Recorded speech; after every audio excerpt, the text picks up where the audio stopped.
జిల్లా additional collector స్థానిక సంస్థలు గారు ఇచ్చినటువంటి ఆదేశాల ప్రకారం రెవెన్యూ రికవరీ చట్టాన్ని అమలు చేసి ఎంఆర్ఓ గారి కార్యాలయం ద్వారా పోలీసు అధికారుల సపోర్ట్ తోటి తప్పనిసరిగా నమోదు చేయబడినటువంటి ఎఫ్ఐఆర్ను అనుసరించి జిల్లా అధికారులు ఇచ్చినటువంటి ఆదేశాలను అనుసరించి మేము ఎంఆర్ఓ గారితో మాట్లాడి తహసీల్దార్ తల్లాడ గారితో మాట్లాడి రెవెన్యూ రికవరీ చట్టం అమలు చేయాల్సిన బాధ్యత తహసీల్దార్ది. కాబట్టి తహసీల్దార్ గారితో మాట్లాడి సార్ ఇచ్చినటువంటి డేట్లలో మేము ఆయన ఎఫ్ఐఆర్ మీద ఏం చర్య తీసుకున్నారో పోలీస్ అధికారులతో మాట్లాడి ఈ అమౌంట్ ఎంతైతే ఆరోపించబడ్డదో అట్టి మొత్తాన్ని 2 లక్షల పైన సుమారు ఎంత ఉందండి? 1,92,728 రూపాయలు, సుమారు 2 లక్షలు.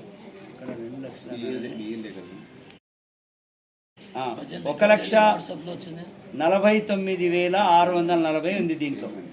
Okay sir. 1,49,640 అంటే సుమారుగా 1,50,000, సుమారుగా 1,50,000 రూపాయలు అడిషనల్ కలెక్టర్ స్థానిక సంస్థలు ఖమ్మం జిల్లా గారి ఆదేశాలను పాటించి FIR first information report Tallada police స్టేషన్లో ఏమి నమోదైందో, ఎవరైతే దుర్వినియోగం చేశారో, ఎవరైతే చట్టవిరుద్ధంగా పెన్షన్ పొందారో వారి మీద తెలంగాణ పంచాయతీరాజ్ చట్టం పెన్షన్ల రికవరీ ప్రకారం, రెవెన్యూ రికవరీ చట్టం ప్రకారం ఈ 2 చట్టాలను అనుసరించి మేము తగిన చర్యలు తీసుకుంటామని హామీ ఇస్తున్నాం. కాకపోతే ప్రభుత్వ అధికారులు ఎప్పుడు కూడా చాలా చెడ్డ అలవాటు కూడా మన వాళ్ళ దగ్గర కొంత ఉంది.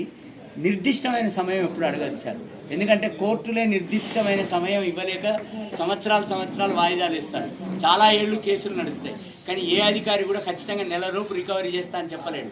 ఎందుకంటే నెలలోపు రికవరీ చేస్తామని కనుక చెప్పి మనం చెయ్యకపోతే రెవెన్యూ రికవరీ చట్టం రివర్స్గా వాళ్ళ మీదనే ప్రయోగించబడుతుంది. ఎందుకంటే నువ్వు ఆ రోజు మాట ఇచ్చావు కాబట్టి నువ్వు వస్తుంది.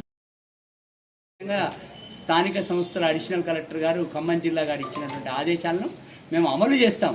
కానీ నిర్దిష్ట సమయం అని మాత్రం చెప్పలేము. ఎందుకంటే సమయం నెలే కావచ్చు, వారమే కావచ్చు, 10 రోజులే కావచ్చు. ఆ చర్య అనేది 2-3 శాఖల సమన్వయంతో జరుగుతుంది.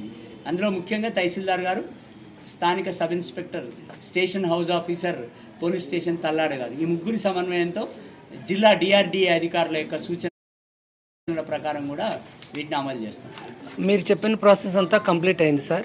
మీరు ఇచ్చిన డేట్కి ఇంకా మళ్ళీ ఒక 5 నెలలు అమౌంట్ ఎక్కువ పడ్డాయి, అవి కూడా పరిశీలించండి సార్. నేను చెప్తున్నాను కదా, చట్ట ప్రకారం చేస్తూ ఉంటున్నాను. వ్యక్తుల కోరికలు సాధ్యం కాదండి. ఎప్పుడు కూడా వ్యక్తులు ఎవరికైనా కోరికలు ఉంటాయి, అవి సాధ్యమవుతాయి. ఇంట్లో అమ్మకే అన్నం వండి పెట్టే అమ్మకే సాధ్యం కాదు. వ్యక్తులు ఒక్కొక్కరి కోరిక తీర్చలేరు. ఒక అంచనా ఉంటుంది, ఒక పద్ధతి ఉంటుంది, ఆ పద్ధతి పాటిస్తారు. తప్పనిసరిగా పద్ధతి ప్రకారం వెళ్తాం. రెవెన్యూ రికవరీ చట్టం ప్రకారం తహసీల్దార్ గారికి లెటర్ పెడతాం. ఆ లెటర్ కాపీ మీకు ఇస్తాం. రైట్.